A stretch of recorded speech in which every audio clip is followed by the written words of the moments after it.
guys, welcome to another episode of We Love Pets. If you guys want to join the conversation, feel free to reach out to us on all the social media platforms using the hashtag We Love Pets. You can reach out to Rob on @PetWorldInsider, or you can reach out to me @ProducerDerek, or just leave comments down below and we'll get those questions into the dog bowl. But today's guest, we have Sophie Duncan from the Dog Empire. You are a friend of our family here at Pet World Insider. I've met you personally about, I think, 4 or 5 years ago at Super Zoo. Yeah. Rob, you've known her much longer than that, but you've done a lot in the pet world, and we just want to share your pet world with the rest of the pet world out there. So Thanks. we're really glad to have you here. The first thing we always love to ask our guests is, what's your pet history like? When did you get started in the pet world? What was your first pet? Like, just kind of let us know how you got started with pets. Well, actually it started with birds. I had what Australian people refer to as budgies. I think you call them parakeets. Okay. Budgerigars. Yeah. The I little... had a parakeet, yeah. So I had that, and I had canaries. And then when I was probably 6, my family thought it was a great idea to get me a dog. So they got me a poodle, being low allergenic, because I may have had allergies. And she hated me. Actually, like, she hated my guts. And I would torment her, and she would run from me. And she bit me on the face when I was small because she hated me that much. And you stayed in the pet world? I stayed in the pet world. Like, we didn't interact well. So she ended up becoming my grandfather's dog, because she thought that he was just, the bee's knees. And then after that, I guess I sort of defaulted into horses and dogs, because we moved from the city to the outback. And I just sort of inherited horses from the property we were living on. We had a couple of dogs. We had a parvo incident with one little dog. And then we got this blue heeler. Well, she was a red heeler cross. There was a notice on the community notice board at the supermarket. I lived in a small mining town. I was probably about 10, 11. And there was this notice, and it said Kelpie cross heeler, but it was completely misspelt. Kelpie was CELPY instead of KELPA, and then the cross, and then heeler, like I'm a healer. Yeah, you're healing. Not a I'm going to bite you on the heels healer. Yeah. So she was the last of the litter. We went and got her, and her name was Peggy. We still talk about her. She was just the best dog ever. So I'm not a morning person. My mom learned that very, very early on. And she would try to get me out of bed for school, and I'd be like, eh. So she learned that she would send Peg in to wake me up every morning, and Peg would jump on me and lick my face until I got out of bed, and she knew I'd never get angry at the dog. So that was the morning ritual. So we used to because we had horses, we used to take Peg out riding with us. So we used to ride around the outback and, go on trail rides for hours at a time. And then one day Peggy had a seizure. We had no idea what was going on. We took her to the vet. The vet's like, oh, no, it's not good. She's probably epileptic or something. My mom's like, well, I'm not going to take that as a diagnosis. So a friend of hers was a community nurse. She used to travel around to the various Aboriginal communities, and she had portable equipment. So she brought the ECG machine over. Well, the EKG? Whatever the EKG machine. Yeah. I'm not medical, clearly. Yeah. So she brought the machine over, lay the dog down. Peggy was so placid. She just lay there. They put the little nodes on her, and they did a readout. And my mum took it into the vet and said, tell me what this says. So read this printout and tell me what it says, because it was all like, shh. He said, oh, that's an AV sinus block. Whose is this? And she said, it's the dog. It's Peggy's. He said, that's impossible. She said, no, it's not. We did it. And what's the verdict? What's the diagnosis? He said, well, she need a pacemaker. My mum said, well, we're not doing that. And he said, well, she won't live past 5. And she lived to a week before her 14th birthday. Wow. That's awesome. She just had an easy life. We didn't take her horse riding with us anymore. And, So she was lonely. she used to take off every day while I was at school and Mum was at work, and she would collect dogs from all around the neighbourhood and bring them home. And we would come home in the afternoon and there were dogs playing in the front yard, just free for all, like, oh, hey. It was fantastic. She was the original party dog. She was like the spring break facilitator of dogs. So she would come up, she would just collect dogs and she'd bring them home and they would play and then they'd go home when we got home. It was the craziest thing. So my mum got her a friend and her name was Scamp. She was actually a silky terrier mix, which you know what they look like. Right. That was the mom. And the dad was a wolfhound, a deerhound. Oh. Yeah, ow. So she actually looked like a deerhound, but she was the size of a silky. She was little. Wow. Shrunk. That's an interesting mix. Yeah, and she was wonderful. She was fantastic. We used to take him off leash everywhere because, you know, when you're in the middle of nowhere, it really doesn't matter. Yeah. So we would take them out to the horse paddock and Scamp would take off on adventures of her own for hours and we wouldn't have any idea where she was and we'd just have to wait for her to come back. I can't even tell you how many nights we spent just waiting in the dark for Scamp to come back. And sometimes she would come back clean, sometimes she would come back smelling like a swamp. Sometimes she'd be covered in dirt, sometimes she'd be covered in grass seeds. It was an unknown quantity. So it sounds like you have a rich pet history, and I think guess you so. belong in this pet world for sure. I guess so. There are like a gajillion stories, and it doesn't just extend to dogs either. Like when I was, I think maybe 8 or 10 or something, my mum and I actually moved with my stepdad to a cattle property that was 4 hours from the nearest town. So we would have mail and perishable items delivered by a small plane every 2 weeks. Oh, wow. And non-perishable items and gasoline were delivered once a month by a road train. Wow. Yeah. So we had like just the weird stories that we have are like about all kinds of things. Like we had an Aboriginal community that lived on the property with us. They would go out fishing and one day they came back with this little turtle. They said, oh, we caught him, but he's too small to eat, and we hooked his mouth, so you can have him as a pet. Okay. So his name was Humphrey. And he lived for a while in the laundry sink. So the laundry sink was old school. Do you remember the old cement laundry sinks, the concrete ones? Do you remember what they were? We know cast iron. No. This is concrete. And it had a sloped front, so you could get, like, when you were, like a washerboard, grind. Yeah, okay. But it was like, so we put him in there, but he had claws. So little bugger, he hoisted himself out, and we had an outside toilet. And one day my mum was sitting on the loo, and because it opened onto a paddock, she didn't shut the door. And all I heard from inside the house was, Sophie, Humphrey's heading for water. Come get him, because he'd walked past her on the loo. like you know, I mean. So after that, we ended up putting him. We had a weather station. And there was an evaporation tank, and it had a sort of a cage over the top of it. So we'd put him in there during the day so we could hang out in the sun. We put like sticks and stuff in it. We probably messed up the weather readings, but he was happy. As long as the turtle's happy, that's all that matters, right? Like, we would have steak, Probably and I would messed up slice the weather readings. Like the whole country was just screwed at that point. It's because of the turtle Except Humphrey. really, it was really just Sophie going, "What's the weather going to be like? It's going to be sticky." Tell me, Humphrey, what's the weather? Yeah. So, but he liked it. So I would cut like bits of meat for him, like worms, and I would feed him. He was really cute. So in the end, we actually had to surrender him to Natural Parks and Wildlife because we didn't have a license to keep him. Yeah. So they returned him to his natural habitat. He was very cute though. He had red speed stripes. Yeah. I've had two red ear sliders, turtles also. That's what they are? Yeah, I had no idea. the red ear sliders. Yeah, I've had two of them.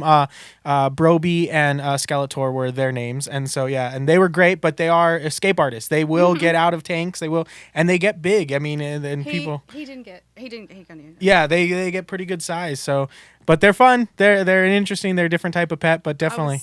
I was very sad when I had to give Aubrey up because he was pretty funny. Yeah, that definitely. I mean, it's one of. Why is he laughing so hard? It's just it's Rob. Oh, that's not even. That's not even. I mean, there are some crazy. We had a fruit tree out the side of the house. So the house that we lived in, to give you a bit of background, it had no doors. And this is all in Australia. This is all in Australia. Yes, it had no doors. So the front door consisted of those 1970s beads.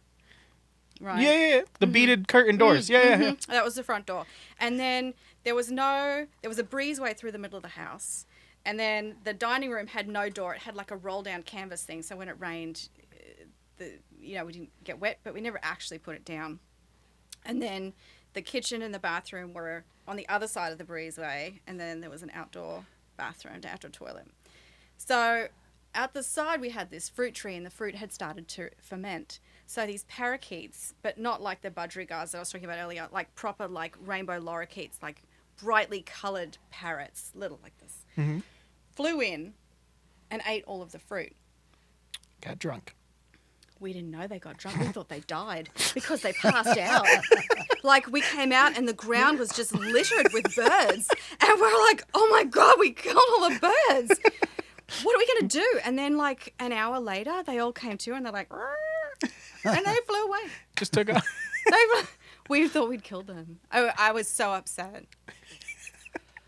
And because we had no walls and the horses, we had some. So the horses were plant horses, which meant that they were used for mustering. They actually had a job. They would put out to pasture in the summertime, and then they would bring them back in the winter, and they'd do the mustering and bring the horses in.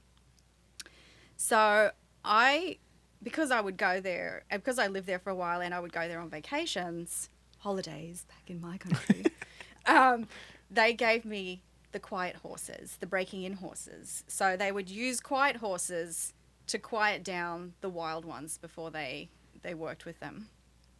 So, and all of the horses were named after Indigenous members of the community. So some of them had their first Australian name, and then some of them were named after using their Indigenous name. So my first horse, who was the naughtiest beast on the planet, was Cyril. And he was really quite terrible, and I thought it was hilarious. So he would like buck and pig root and carry on like this, and I thought it was just the funniest thing ever, and no one else would put up with it. But I would run him and make him tired and get all the naughtiness out of him, and then he'd be perfect. But you could feel him, like when you were riding him, you could feel him tense underneath you. You could hear his tail swishing, and his ears would like start going back, and be like, okay. So I would have to leave when we moved and took him with us. I'd have to leave like 10 minutes before my friends on a trail ride because I'd have to run the naughtiness out of him. Yeah, you'd have to work him out and and then we'd be fine for the rest of the day. He was such a brat. So I have no idea where I was going with this. Well, I would definitely. I mean, I taught him tricks, and I think that's a great bond. That's right. I taught him tricks. I taught him to. I used to hold up banks and I used to give him chocolate biscuits, chocolate cookies. Yeah. And I made him naughty, so he would run people down. He would hear people. He would hear people like a mile away crinkling cookie packets, and he would run at them, and they would be terrified. They would drop the cookies, and they would run, and all he wanted was cookies. Yeah. He tormented people. So. He was fairly clever too. So my mum used to make bread because we lived so far from anywhere we can get fresh bread. So she used to make a loaf of bread every day, and it was just the most delicious thing ever. It was so great because it warm like bread with crunchy on the outside. So, it was so good. So she would make this, and in the kitchen we had like a faux window. The window didn't have glass. It was just like a window pane, like an old school type one with a big windowsill, and it opened onto the laundry. It really wasn't anything, and we knocked out one of the laundry walls, so there was access. So my mum used to put it there to cool, and then all of a sudden one day it was gone. So she yelled at me, "What have you done with it? Did you go give it to the?" I said, "I haven't done anything with your bread." "What have you done with it?" So she set a trap. because it happened a couple of days in a row. So she sat in the bathroom and waited to see what happened to the bread. And Cyril was sneaking in through the bathroom, through the laundry, and he stole the bread off the windowsill and backed out, like crept out and took off up the paddock and ate it where no one could see him. He hid behind the shed. So rather than like yell at him, she thought it was funny. So she made 2 loaves every day so he could steal one and we could eat one. We clearly established that you love pets, your family love pets, and that's definitely it's that joy you can see when you're talking about your pet history. But I want to know a little bit about what you're doing now in the pet world and the dog empire. You're an artist. You've done a couple different things out there in the pet world, and let's kind of know a little bit about that also. So the dog empire kind of started. Originally, it was called Pits and Wieners because I have 2 pits and 1 wiener. Wiener dog. Yes. Pit bulls. Wiener dogs. Just to be clear. Yeah. So it originally started as that, and I was really militant. I was like, I only draw pits and wiener. I only draw pit bulls and wiener dogs. And people were like, well, I have this kind of dog. Will you draw a portrait of him? And I was like, no. And then I realized that was very unyielding and I should probably change my strategy. So I started doing all dogs, and I was doing portraits for a long time, and I worked with a lot of rescues and I did artwork for them of their rescue dogs, whatever, and I donate proceeds and things from certain sales. But like all artists, I get bored with the stuff that I do, so I evolve and morph it into something else. So I've been doing the dog portraits for,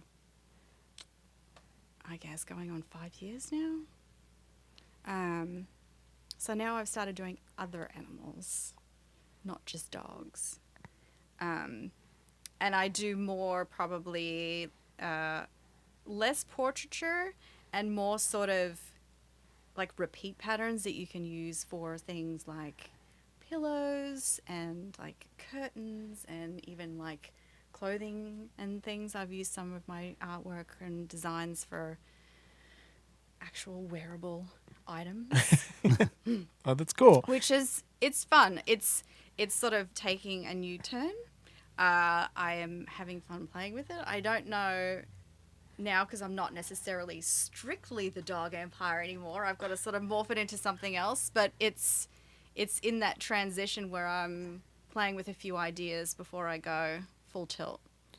So one of the questions I was coming to mind as we were having all these great stories of your past in Australia's pet world, but do you see a difference in how we care for pets here in the States than what you guys cared for in Australia? Because from my understanding, Australia has always been a forward thinking in the pet world. They've always been more of that, those pets being more family, and we're now coming to that forefront here in the States, I think a little bit behind the times. But is that the case? Is that? I haven't lived there in 12 years. Okay. So my recent knowledge is probably a little limited. I think that they're very progressive when it comes to things like supplements, less progressive with nutrition. Okay. If that makes that makes total sense. Yeah. Very recently, actually, they have banned greyhound racing in a couple of states. So there are a lot of greyhounds that are looking for homes because greyhound racing was a big deal. Okay. In Australia. In some states it still is. So that's a very sort of progressive way of thinking. And they also have, like, I love the internet for internet videos of animals and, like, rescue things. So they have things that I think are great ideas. Like one of the big rescues in Australia have, like, during lunch hours in the city, in the parks, because in almost all the major cities there's a park in the middle of the city, they take adoptable dogs so people can go and play with dogs and walk them in their lunch breaks. That's cool. That's real cool. And like interact with them and meet them and potentially adopt them. Yeah. And it's this whole program that they have going on, and I think when it comes to ideas, they're very, very progressive. But when I talk to my mom about nutrition, it's a little bit unbalanced in terms of Sure. there are like advancement. Okay, cool. I mean, definitely. I mean, it's a whole world. I've never stepped foot in Australia. Have you stepped foot in Australia? No. Yeah. I mean, we don't know. Maybe a pinky toe. Yeah, I no, thought not about even. it at an airport, but that was But, about it. Yeah, it's But one what of those. Derek really wants to know is, did you ever own a wallaby or a kangaroo? Let's just be honest, folks. That's what he really was going for. No? I But don't think he was, but I will answer your question. Okay. Thank you. No, I've Humor never owned, me. I've never owned one. I recently Have you met went one? to Australia and actually went to a sanctuary and hung out with some, See? and that was fun. in your past life in Australia, You mean my current you're- life, but a few years okay, ago? but yes, okay, that came off wrong. Have you ever fought a kangaroo or a wallaby? No, was it one of the like? Oh, that wasn't his question. No, that was Sorry. not my question. It was, did you take for granted that those were animals there? Did you know, like, the sanctuaries and stuff when you were living in Australia? Or was it now because you've gone back and go, oh, these are a part of my culture there?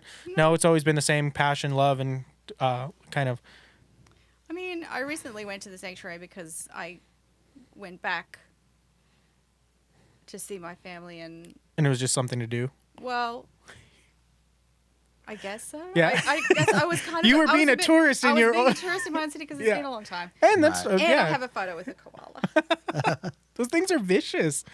Well, I mean, her name was Tinkerbell. She wasn't that vicious, but so Lone Pine Koala Sanctuary has been there since before I was born. It's been there since I think I want to say like the 1930s, but don't quote me on that. It's been there for a very long time. Yeah. So apparently, I have photos of holding koalas from When when you I were- was little. Okay, cool. And when That's cool. before I left, my mom was like, "Can I have that photo of you holding a koala? Because I have other ones from when you were like this big." I was like, That's cool. That's really cool.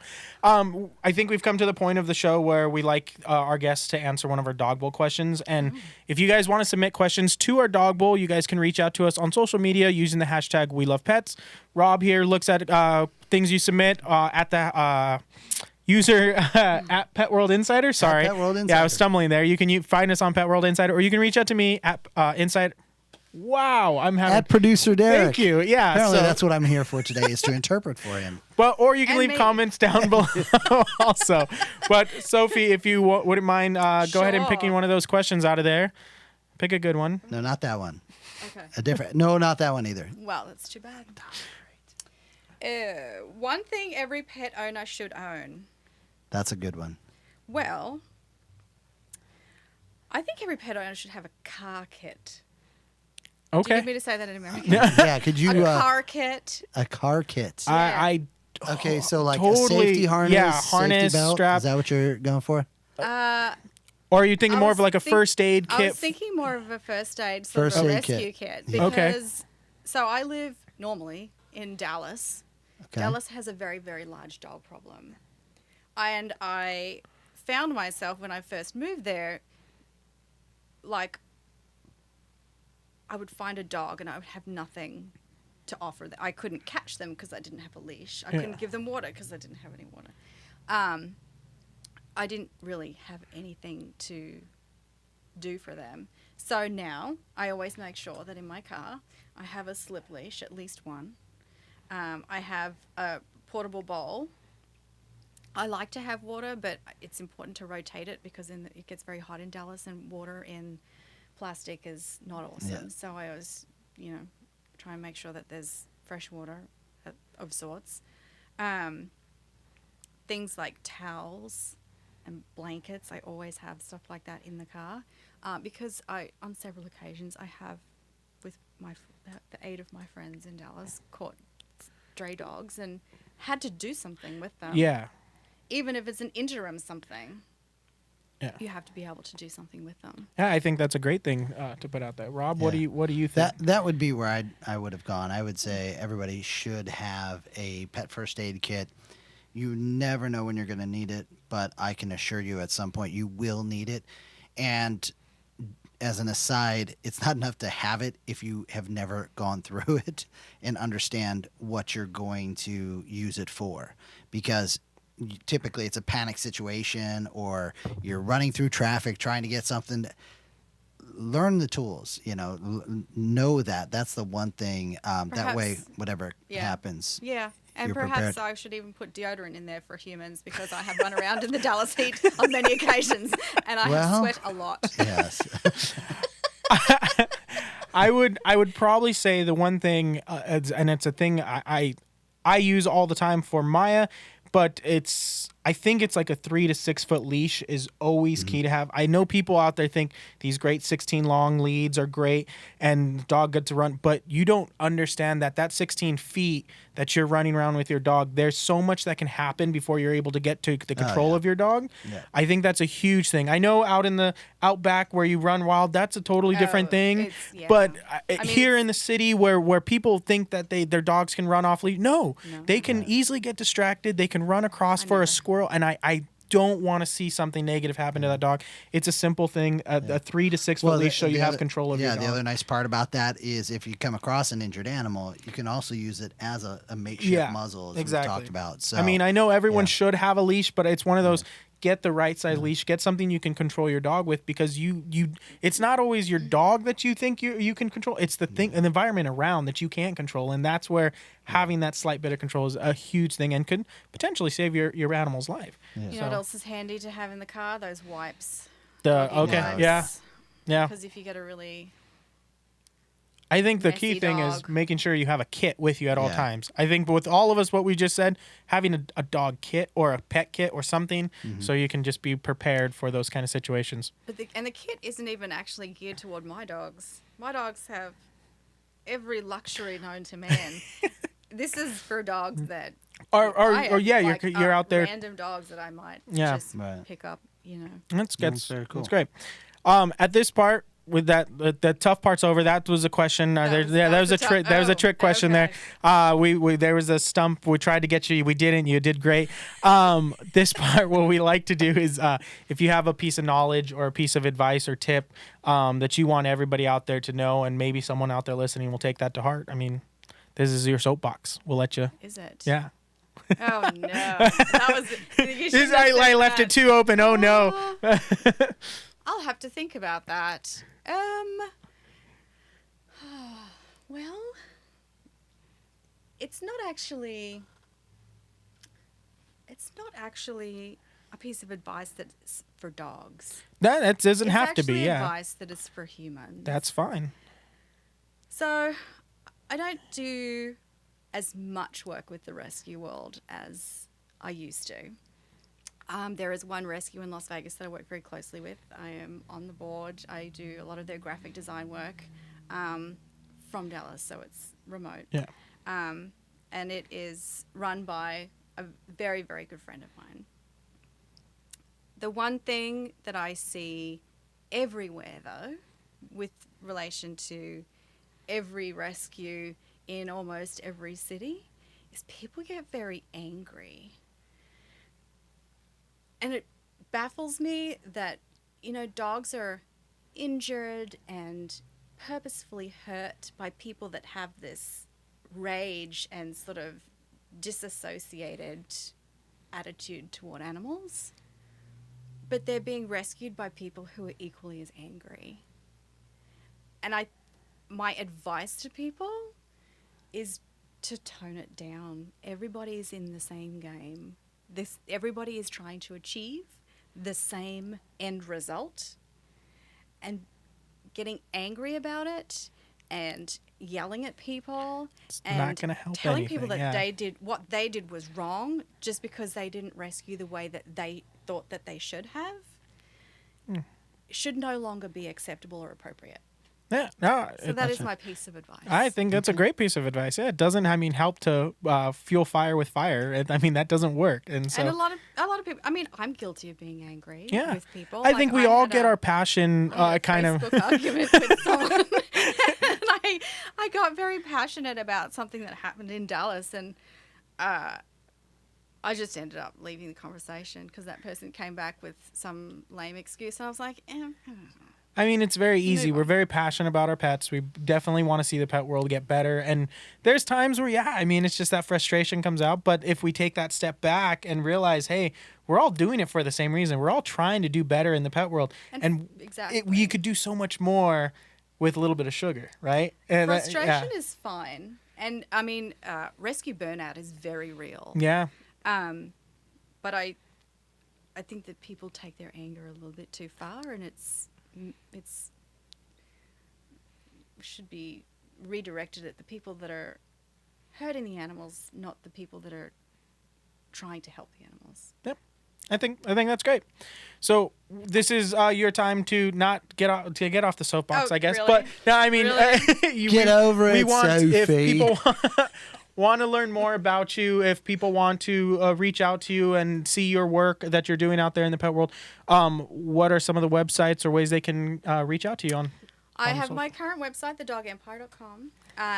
It is in the process. I'm in the process, like I said before, of transitioning to a more sort of all-encompassing animal artwork. So I'm toying with a few name ideas at the moment, but the Dog Empire will always exist, and once I get the name figured out, it'll redirect there. But I also have Instagram. I love Instagram.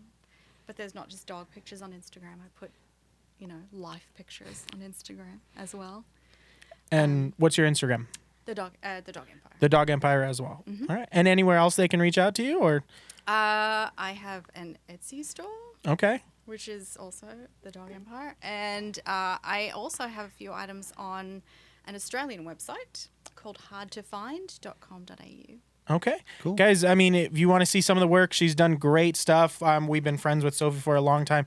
So definitely go check out her stuff. But this is the best part about the show is we get to hear all these great animal stories and learn a little bit more that we did not know about about you. Animals and that so you got stories about. we'll have to have you back on again and to talk about your more current animals. But definitely, I mean, we've done. I think you've shared a lot, and we definitely believe you love pets for sure. So if you guys want to join the conversation, leave questions for our guests in the Dog Bowl, you guys can write comments down below, or you can reach out to us on all the social media platforms using the hashtag #WeLovePets. You can reach out to Rob and everyone else here at Pet World Insider. At Pet World Insider is our handle, or you can reach out to me at Producer Derek. So guys, thanks again for joining us on the show, and just keep enjoying the pet world. All right, see you next time.